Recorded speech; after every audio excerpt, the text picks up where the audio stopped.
Hola a todos, soy Ignacio Fabietti, soy ingeniero biomédico, egresado de la Universidad Nacional de Córdoba.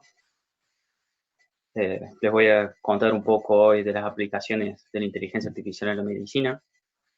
Esta charla surgió por sugerencia de Florencia Celis, del MNR, que tuvo el gesto de contactarse conmigo para dar esta charla.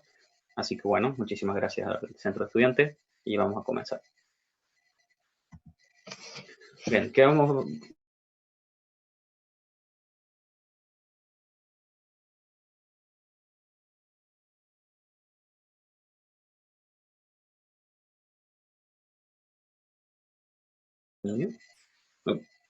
Estaba sin sonido.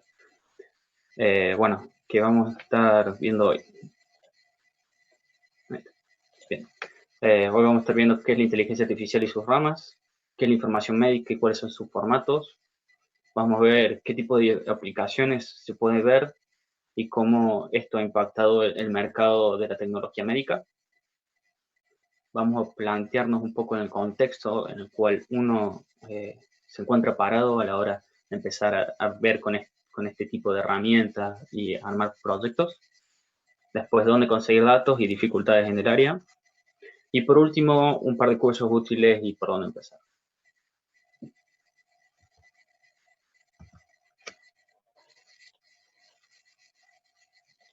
Bien, empecemos por la inteligencia artificial. Hay muchísimas definiciones. Personalmente, la que más se ajusta, desde mi parecer, es la imitación de las funciones cognitivas que los humanos asocian con otras mentes humanas. Por ejemplo, percibir, razonar, aprender y resolver problemas. Cuando uno habla de inteligencia artificial, muchas veces uno se imagina de sistemas muy complejos o humanoides, pero bajo la definición de aprender a partir de un conjunto de datos y luego poder hacer predicciones sobre datos nuevos.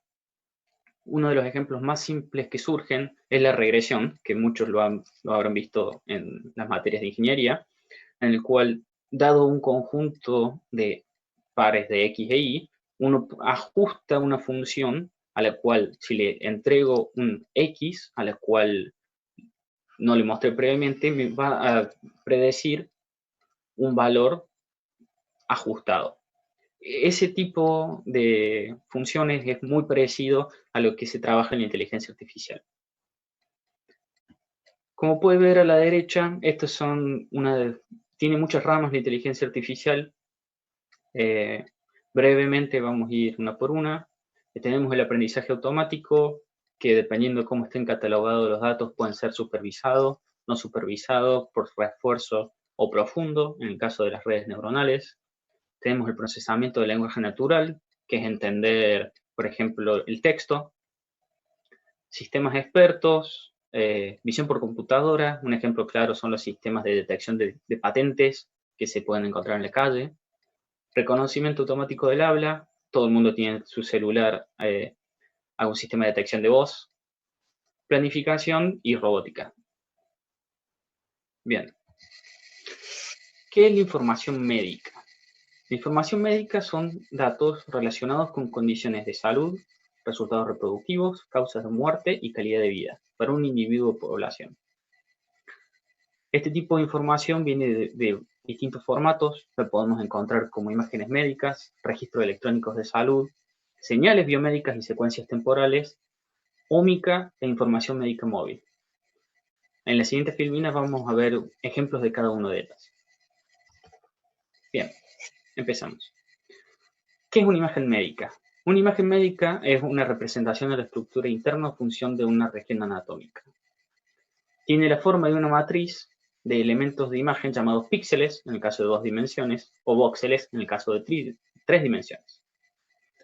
Vamos a nombrar ahora un par de ejemplos que seguro van a estar familiarizados. Primero, la radiografía, basado en rayos X. Tomografía computada, en el cual se genera un volumen a partir también de rayos X. Resonancia magnética nuclear, la cual un volumen también tridimensional generado a partir de un campo magnético y radiofrecuencias. Encontramos también el PET-CT o tomografía por emisión de positrones, que permite estudios funcionales. Ecografía para estudio de tejidos blandos. Elastografía para estudio de consistencia y dureza de los tejidos. Fotografía, como puede ser el caso de los lunares. Microscopía, como pueden ser el caso de los tejidos y fondo de ojo. Estos son simplemente un par de ejemplos. Como verán, hay muchos tipos de imágenes médicas, distintas formas de adquisición y distintos formatos, como pueden ser desde JPG, PNG, hasta más específicos, como puede ser NIFTY o DICOM. Tienen mucha variabilidad. Bien. También podemos encontrar formatos de video, como puede ser el caso de una endoscopía o colonoscopía, pero no vamos a mostrar videos de esto porque por las dudas haya gente impresionable. Bien. El registro electrónico de la salud, por ejemplo, que se denomina historia clínica, está regido en Argentina por la ley 26.529, Derechos del paciente, historia clínica y consentimiento informado. La ley la define como el documento obligatorio cronológico, foliado y completo, en el que consta toda actualización realizada al paciente por los profesionales y auxiliares de la salud. En este documento está cronológicamente detallada toda la información en forma de texto de las visitas del paciente, su historial y registros electrónicos de estudios. Es principalmente un formato de texto. Bien. Pasamos ahora a señales biomédicas y secuencias temporales. El organismo humano tiene distintas actividades eléctricas en distintas regiones, las cuales pueden ser adquiridas mediante sensores. El primer ejemplo que encontramos es dentro del encéfalo, en el cerebro. Dependiendo qué tipo de estudios hagamos, a qué profundidad y qué tipo de estructuras veamos, podemos encontrar distintos tipos de señales. Los métodos de estudio son electroencefalografía, que es no invasivo, electrocorticografía, en el cual ya se genera el estudio por debajo de la dura madre. Tenemos magnetoencefalografía, que es de vuelta un método no invasivo a base de campos magnéticos, y potenciales de campo locales, que son altamente invasivos con electrodos directamente sobre la corteza cerebral. A nivel muscular podemos encontrar las señales mioeléctricas, que luego de un proceso de filtrado se utilizan mucho para el control de prótesis. En el corazón encontramos la actividad eléctrica, que se denomina electrocardiograma, que la mayoría se habrán hecho en algún momento de su vida. En las articulaciones se utilizan, por ejemplo, acelerómetros y estudios de posición para, por ejemplo, en el estudio de marcha, ver que las articulaciones actúen de un patrón determinado. Por último, tenemos las variables fisioquímicas, que muchas veces se monitorean en un periodo de control, como pueden ser que estén internados en una terapia o en un estudio a largo plazo, que pueden ser temperatura, peso, presión respiratoria, flujo respiratoria, oxigenación en sangre, glucosa en sangre, presión sanguínea, entre otros. Se llaman secuencias temporales, por ejemplo, estas variables fisioquímicas y el ciclo de marcha, debido a que se toman respecto al tiempo. Hay una secuencia de datos que corresponden con el tiempo. En una señal ese concepto es más claro, pero esto también debido a que hay cierta cronología entre las muestras, se consideran secuencias temporales. Luego tenemos la ómica, que es la rama en realidad denominada bioinformática, que se entrelaza mucho con la inteligencia artificial y constantemente se prestan unos a otros herramientas. La ómica está compuesta por la genómica, que es el estudio de genes, transcriptómica, que es el microRNA, proteómica para el estudio de las proteínas y metabolómica de los metabolitos. Y por último, el fenotipo. Por último, encontramos la información médica móvil. Hoy en día la mayoría de ustedes en su celular tienen aplicaciones inteligentes que les permiten monitorear su ingesta diaria de calorías, de hacer ejercicio, o por ejemplo el registro de cuándo tienen que tomar o si han tomado medicamentos. Los que disponen de smartwatch, por ejemplo, tienen acelerómetros. Hoy en día también se puede registrar el electrocardiograma directamente desde el smartwatch. Ahora están saliendo los lentes inteligentes y también zapatillas inteligentes. Un ejemplo de este último es un desarrollo que se ha hecho en Argentina de unas plantillas que a base de presión pueden diagnosticar un pie diabético. Por último, la vinculación a dispositivos médicos, es decir, si ustedes en sus casas tienen una bomba de insulina o algún tipo de dispositivo médico, hoy en día muchos de estos se comunican con el celular para prestar una interfaz para el usuario y registran datos y se actualizan con la nube o envían reportes al médico o están entrelazados con sistemas de alarmas. Como verán, hay muchas formas de información médica, cada una con su formato y cada uno con sus distintas propiedades, pero todo este gran conjunto y gran volumen de datos que se genera a ritmo diario, todo esto se considera información médica.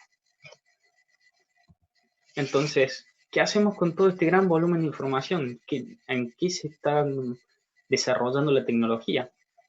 Bueno, lo primero que tenemos es el mantener el bienestar, que son, muchas veces lo van a encontrar en el celular, que son aplicaciones de monitoreo simple, tal como registro de actividades o su frecuencia cardíaca, que en base a eso les va a dar a ustedes recomendaciones de cómo, si conviene que hagan más ejercicios, que cambien un poco la dieta, les llama la atención de si tienen algún tipo de actividad normal, que es más generalmente simplemente mantener un ritmo saludable de vida. Tenemos después la detección temprana, como puede ser el caso de la mamografía o el fondo de ojos, en el cual la meta es detectar tempranamente una enfermedad antes de que se desarrolle, dado que muchas veces tratar tempranamente una enfermedad es muchísimo más barato el sistema de salud que agarrarlo en una etapa más tardía. Después tenemos sistemas de diagnósticos. Un ejemplo maravilloso de esta aplicación es el uso actual de redes neuronales convolucionales, que es un subtipo de red neuronal, el cual se está usando para detectar coronavirus en placas radiográficas y en tomografías computadas de pacientes enfermos.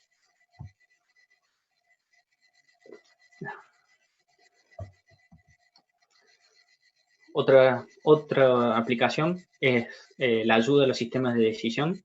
Por ejemplo, tenemos un sistema que se llama triage, que es en el caso de emergencia. El médico tiene que catalogar al paciente el nivel de riesgo que tiene. Entonces, bueno, este sistema de decisión, con simplemente poner un par de variables sobre el paciente que recién ha llegado, le da una sugerencia al médico sobre cuál es el estado y en base a eso, cómo se tiene que tratar, si es alguien urgente, de emergencia o que puede esperar. Tenemos desarrollo de tratamiento.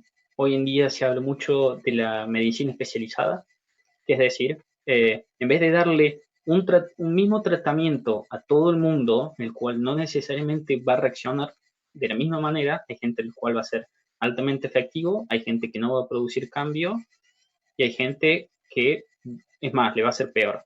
Se trata del desarrollo de medicinas, las cuales específicas para cada grupo de personas y de esa forma mejorar la salud general. Después tenemos el cuidado de fin de vida. Cada vez tenemos una mayor población adulta que se encuentra sola.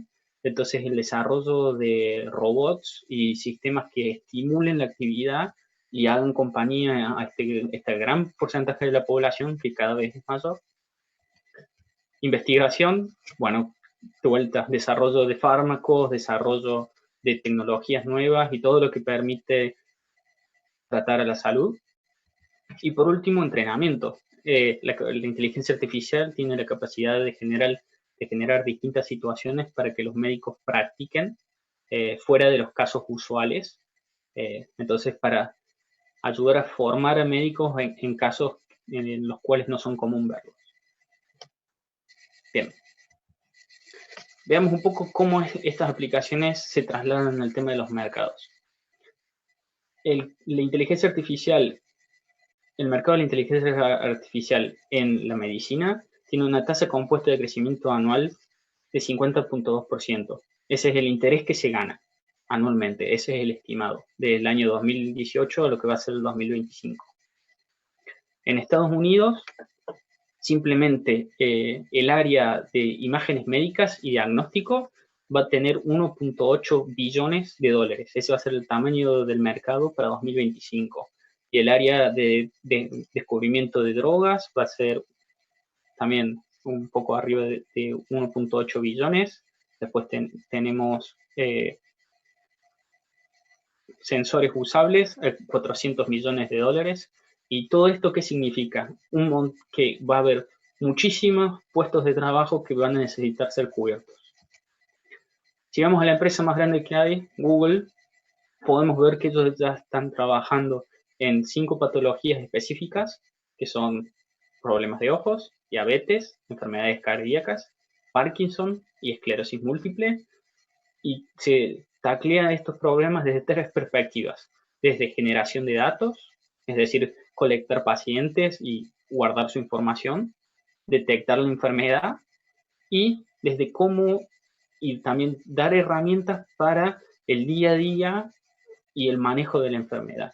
O sea, desde esos 3 puntos de vista se están desarrollando tecnologías.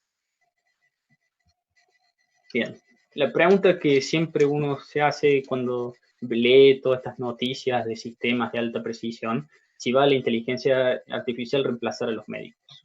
La respuesta es no. Lo que se habla es de inteligencia aumentada. Las capacidades ¿qué es la inteligencia aumentada? Es que las capacidades mejoradas de la toma de decisiones humanas en entornos clínicos cuando se aumenta con sistemas y métodos de computación. Es decir, darle una herramienta al médico para que pueda tomar mejores decisiones, diagnósticos más certeros y decisiones más correctas. En Estados Unidos, en el año 2013, la tercera causa de muerte fueron los errores médicos. 251.000 personas.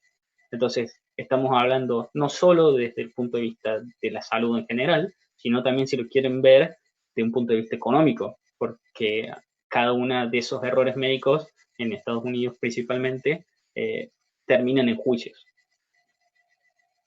Bien.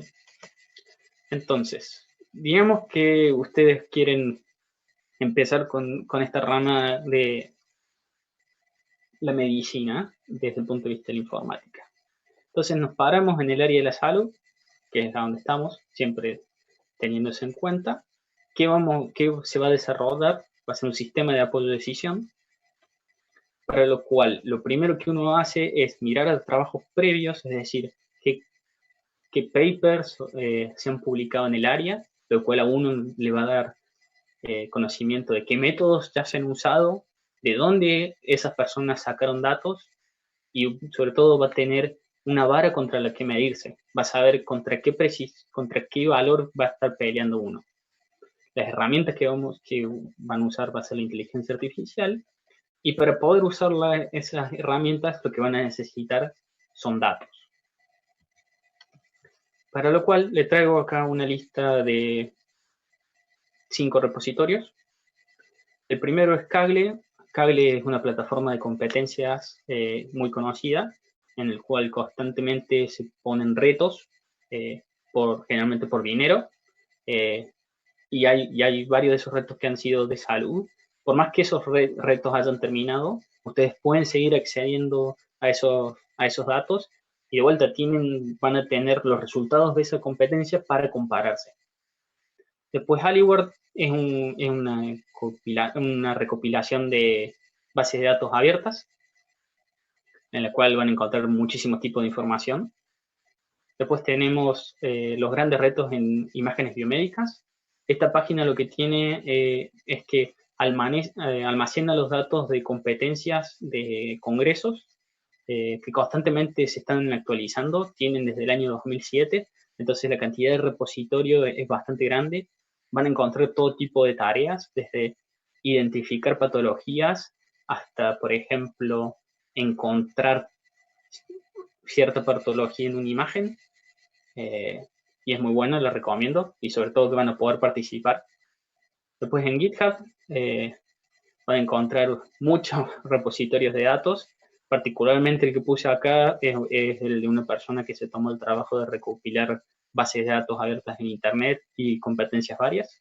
Y después de la Universidad de Cornell, también ellos ponen su grupo de conjunto de datos abiertos, y también han recopilado varias bases abiertas en Internet para que cualquiera que necesite acceda.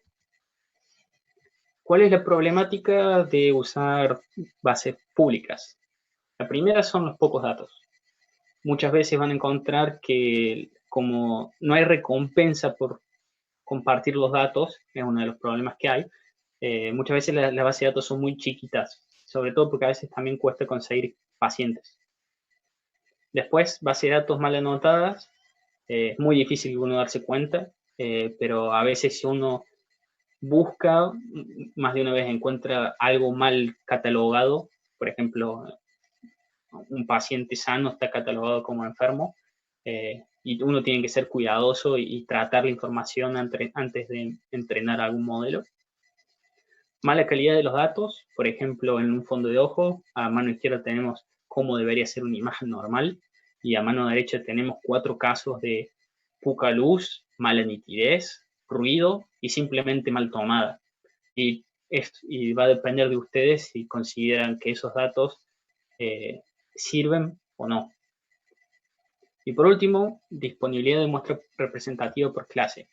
Si uno busca una enfermedad en cierta población, generalmente es mucho menor a la población sana, y se complica todavía más cuando se intenta buscar diferentes estadios. Entonces no siempre van a encontrar conjuntos de datos donde se tiene precisamente 50 y 50 para cada caso, es decir, por ejemplo, normal o patológico. Bueno, eso también conlleva cierto trabajo y procesado. Cursos online, esto lo subí a GitHub, así que van a poder accederlo. No se preocupen por copiar los links. Simplemente un par de cursos que creo que les puede llegar a servir. Depende personalmente el gusto de cada uno. Mi recomendación personal es agarrar un conjunto chico y comparar de vuelta en alguno de estos retos, o comparando contra una publicación, reproducir el resultado y ver cuánto se acerca. Muchas gracias. Cualquier duda, ahí está mi mail, por si se quieren contactar conmigo. Y bueno, muchísimas gracias por su tiempo.